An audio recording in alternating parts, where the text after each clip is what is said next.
स्वाध्यायः परमः। Doctor Baba Saheb Ambedkar open university.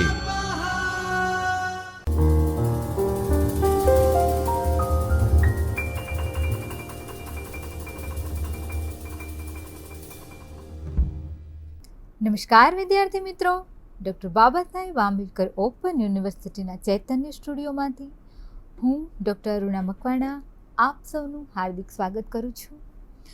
તમારા એમએના અભ્યાસક્રમમાં MGT 104ના block number 2 અને એકમ નંબર 1 અંતર્ગત સાહિત્ય અને લોકપ્રિયતા એ વિષય ભણવાનો આવે છે. ગયા લેક્ચરમાં આપણે ઘણી બધી આ વિષય ઉપર ચર્ચા કરી છે. એ ચર્ચાને હવે આપણે આગળ વધારીએ અને સ્વાતંત્ર્યોત્તર યુગના લોકપ્રિય લેખકો વિશે માહિતી મેળવીએ. સ્વાતંત્ર્યોત્તર યુગના લેખકો જેમાં રઘુવીર ચૌધરીએ ઘણી બધી નવલકથાઓ આપી. ઉપરવાસ, અમૃતા, ઈચ્છાવર જેવી નવલકથાઓ તેમણે લખી. તે વિદ્વાનોમાં આકર્ષણનું કેન્દ્ર રહ્યા અને લોકપ્રિય બન્યા.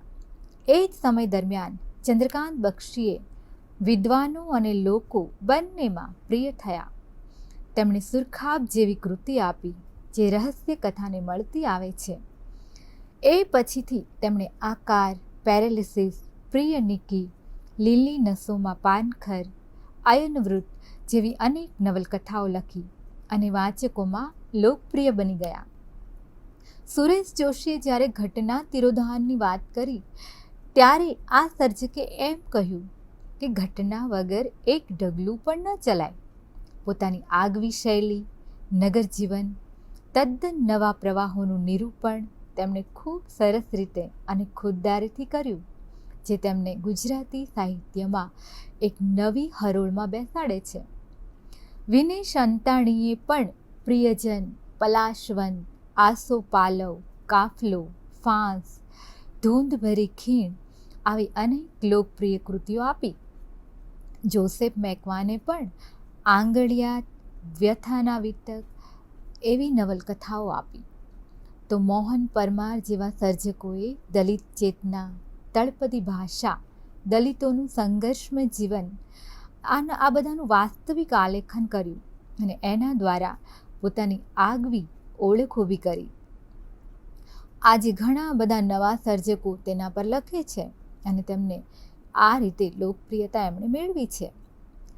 હવે વાત કરીએ હરકિશન મહેતા અને અશ્વિની ભટ્ટની. હરકિશન મહેતા અને અશ્વિની ભટ્ટ વિશે આપણે વાત કરીએ. એક સર્વેક્ષણ, પત્રો અને પુસ્તકોના વહેંચાણ પરથી એ સાબિત થયું છે કે આ બંને સર્જકોએ લોકોમાં ખૂબ જ લોકપ્રિયતા મેળવી છે. હરકિશન મહેતાની અમીર અલી ઠગના પીળા રૂમાલની ગાંઠ ઐતિહાસિક દ્રષ્ટિએ પણ રસ પડે તેવી મજાની કૃતિ છે. અમીર અલી ઠગના જીવન પર આધારિત આ કથામાં તેનું જીવન અને છેલ્લે પોતાના અપરાધોનો સ્વીકાર કરીને પોલીસને હવાલે પોતાની જાતને છોડી દેવી સુધીમાં અનેક રહસ્યોને આપણી સમક્ષ મૂકી આપે છે. આ નવલકથા ચિત્રલેખામાં ધારાવાહી સ્વરૂપે પ્રગટ થઈ અને લોકોમાં ખૂબ પ્રિય થઈ. એ સિવાય તેમણે ભેદભરમ, દેવદાનવ, સંસારી સાધુ, શેષ વિશેષ, વંશ વારસ, જગ્ગા ડાકુના વેરના વળામણા, જોગ સંજોગ આવી અનેક નવલકથાઓ આપી અને લોકોમાં લોકપ્રિય બની ગયા. એ પછી આવે છે અશ્વિની ભટ્ટ. તેઓ પહેલાં તો એલિસ્ટર મેકલિન જેવા અંગ્રેજી ડિટેક્ટિવ અને થ્રિલર લખતા નવલકથાકારોની કૃતિઓને ગુજરાતીમાં અનુવાદિત કરે છે અને એક પ્રકારે ધંધાદારી કામ કરતા હતા અને એ કરતાં કરતાં જાણે એમને એક લોકપ્રિય સાહિત્ય લખવાની કળાને શીખી લીધી.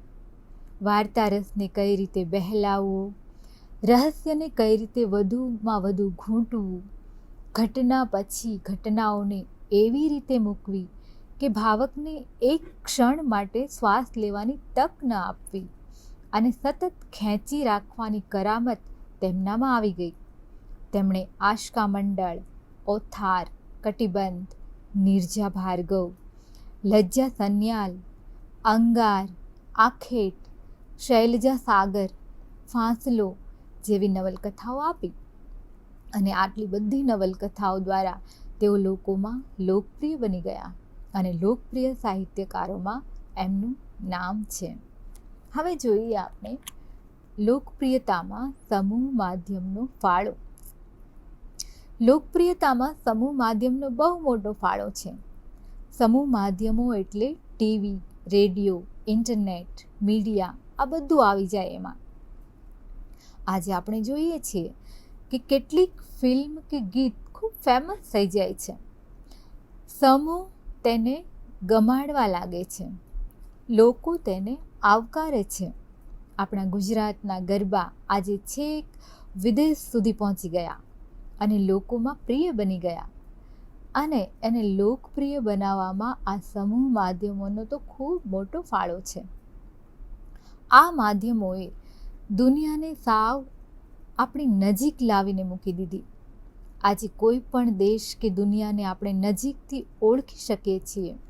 ત્યાંની લોકપ્રિય અને ફેમસ વસ્તુઓ, ખોરાક, પહેરવેશ, આ બધું જ આપણે જાણે ઘરે બેઠા જ બધું જાણી અને તેનું અનુકરણ પણ કરીએ છીએ. બીજી રીતે કહીએ તો આખી પૃથ્વી સામાન્ય માણસના આંગળીના ટેરવે નાચી રહી છે અને પરિણામે લોકપ્રિયતાના માપદંડોમાં પણ પરિવર્તન આવતું જોઈ શકાય છે. આપણે આજે ભારતમાં વેદથી માંડીને તે પછીની ઘણી સદીઓનું સાહિત્ય ઉપલબ્ધ છે. પહેલાંના જમાનામાં કંઠસ્થ કરીને સાહિત્યને યાદ રાખવામાં આવતું હતું.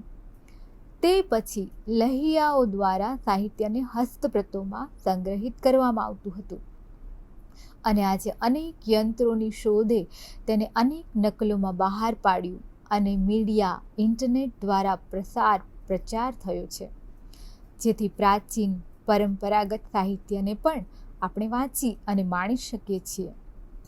અને એ માત્ર સમૂહ માધ્યમોને કારણે જ શક્ય બન્યું છે. જીવન મૂલ્યો શીખવતી ભગવદ્ ગીતાની આજે કેટલીય પ્રતો વહેંચાઈ રહી છે.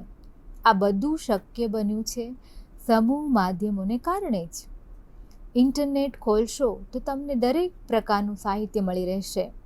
ઘરે બેઠા જ તમે કોઈ પણ નવલકથા, વાર્તા કે તમને કોઈ પણ ગમતું પુસ્તક તમે વાંચી શકો છો. વિશ્વ સાહિત્યમાં લોકપ્રિય થયેલી કૃતિઓ આજે આપણી સમક્ષ છે. સમૂહ માધ્યમને કારણે જ તો શક્ય બન્યું છે. લોકપ્રિય સાહિત્ય. જો લોકપ્રિયતા પ્રાપ્ત કરનાર સર્જક લોકોને શેમાં રસ પડે છે એ વિચારીને તેવા વિષયોનું આલેખન કરે છે, જેમાં પ્રણય કથા, પ્રણય ત્રિકોણ, ખૂન, હત્યા, રાજકીય ખટપટો, સાહસપૂર્ણ લૂંટ, દાણચોરી, માફિયા, ખજાનો, અત્યાચારો જેવા લોકોને લોભાવનારા વિષયોનું આલેખન કરે છે. જો લોકપ્રિય સાહિત્ય કેવું હોય એ વિશે આપણે વાત કરી રહ્યા છીએ કે આમાં આવા વિષયો હોય. એમની ભાષા કેવી હોય? તેની ભાષા આક્રમક, સનસનાટીભરી અને વાચક સામે આભાસી ચિત્રો ઊભા કરનારી હોય. વાચકોને ઘરેણાં, વસ્ત્રો, લંપટ પાત્રોની ચાલબાજી, લૂંટ કે ખજાનો મેળવવાની રહસ્યભરી લાગતી યોજનાઓની ઝીણવટભરી માહિતી લોભાવે છે. કેટલુંક રહસ્યમય રહે તો વાચક આગળ વાંચવા તડપે છે. એ રીતના એ વાર્તાઓ કરતા હોય છે. સ્ત્રી પાત્રો અને પુરુષ પાત્રોના દેહનું વર્ણન હોય, શૃંગારિક આલેખન હોય, સમાજના માન્ય નિયમોનું ઉલ્લંઘન બાબતો વાચકને જકડી રાખે છે. ઉપર છેલ્લું વાચકોને સમજાઈ જાય તેવું અને તેમને આનંદ અનુભવે તેવું સાહિત્ય હોય. સર્વ સ્વીકૃત સામાજિક મૂલ્યોનું આલેખન કરે છે, પણ ઉપર છેલ્લું અને હળવી રીતે કરે છે. એ પછી જુઓ પ્રશિષ્ટ સાહિત્યથી કેવી રીતે જુદું પડે છે એ જોઈએ આપણે. પાત્રોના માનસમાં ભાગ્યે જ પ્રવેશે છે. એ આખી કૃતિમાં તાર્કિક ઓછું અને મેલોડ્રામેટિક આલેખન વધારે કરે છે. ગમે તે વિષય હોય તેમાં રોમાંસ અને રહસ્ય તો લાવે જ, તો જ મજા આવે વાચકોને, અને તો જ એ કૃતિ લોકપ્રિય હોય. લોકપ્રિય સર્જક વાચકની જરૂરિયાતોને ધ્યાનમાં રાખે છે, પાત્ર કે પરિસ્થિતિના પ્રભાવમાં આવતો નથી. ટૂંકમાં પ્રશિષ્ટ સર્જક પોતાની શરતે ધીરજથી સહૃદય ભાવક સુધી પહોંચે છે, જ્યારે લોકપ્રિય સર્જક સ્પષ્ટ રીતે જ તરત જ ભાવક સુધી પહોંચવાના પ્રયત્નો કરે છે. આ ઉપરાંત પણ ગૌતમ મહેતા, પરાજિત પટેલ, પ્રિયકાંત પરીખ, કનુ ભગદેવ, વિઠ્ઠલ પંડ્યા, રજની કુમાર પંડ્યા, જીતેન્દ્ર પટેલ, આ બધા જ સર્જકો પણ લોકોમાં વંચાય છે. લોકપ્રિય નવલકથાકારોમાં કેશુભાઈ દેસાઈ, બંસીકુમાર બારોટ, હસમુખ શેઠ, હસમુખ રાવળ, વિજય શંકર દવે, હરિલાલ ઉપાધ્યાય, રતિલાલ બોરીસાગર, આ બધા લોકપ્રિય સર્જકો છે. તો આ હતી વાત લોકપ્રિય સાહિત્યની. તો આજે મેં તમને લોકપ્રિય સાહિત્ય વિશેની ઘણી બધી વાતો કરી અને લોકપ્રિય સાહિત્ય શું છે એના વિશે આપણે સમજ્યા. પણ હંમેશા જેમ હું તમને કહું છું કે હજી પણ વધારે ને વધારે તમે સંશોધન કરો, સર્ચ કરો, પુસ્તકો વાંચો અને પરીક્ષાલક્ષી તૈયારી કરો. તમારી પરીક્ષાલક્ષી તૈયારીઓ માટે તમને શુભકામનાઓ. ફરી મળીશું આવતા લેક્ચરમાં. ત્યાં સુધી આવજો. स्वाध्यायः परमं तप